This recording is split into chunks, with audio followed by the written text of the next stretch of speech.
Okay, so we finished talking about the coal pits. I'm going to introduce the three other ones um, that operate on very much the same principles that we've talked about. So the first one here is the Hartley oscillator, which basically is very similar to the coal pits, with the exception that we're using the inductors to create the phase shift against the capacitor. Okay, so same concept, right? But it's the inductors that are doing the phase shifting, right? So you'd have one an inductor charging in one way, right? One being like L1 being V out, L2 being V in, and both, right? Where you have that same concept where you have like say for instance you have a ground, right? And then you have your first going across a capacitor, and then you have your next coil. Okay, same concept. So you got L1, L2, one's charging say negative to positive, the other one's charging positive to negative, and you have the same sort of, right, and this would be C. You say same sort of relationship happening here. Okay, and then there's your 180 degrees, and then again in this circumstance it would be XC1, XC2, which would determine the gain, or sorry, XL1, XL2.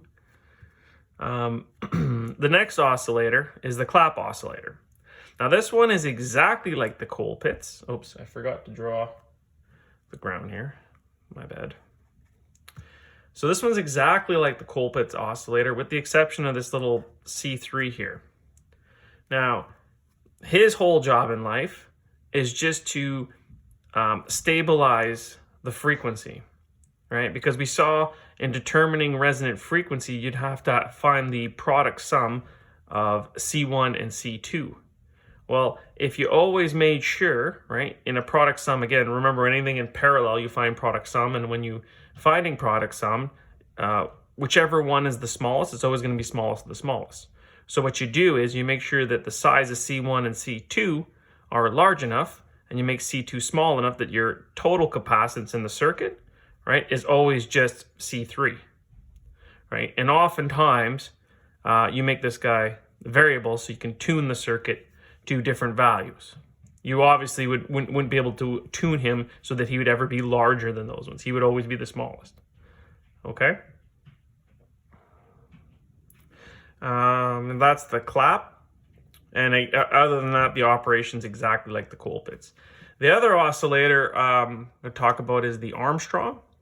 Now, again, this is all the feedback networks, right? I haven't drawn the whole circuit because basically going this way back on all of them, they're common emitter amplifiers, so there's no need. I'm just going to discuss the feedback network. So the Armstrong is by far the simplest, because all we do is we just actually hook up a transformer, right? And notice the dots, we actually just phase shift the transformer. So whatever the output is, it's 180 degrees fed back.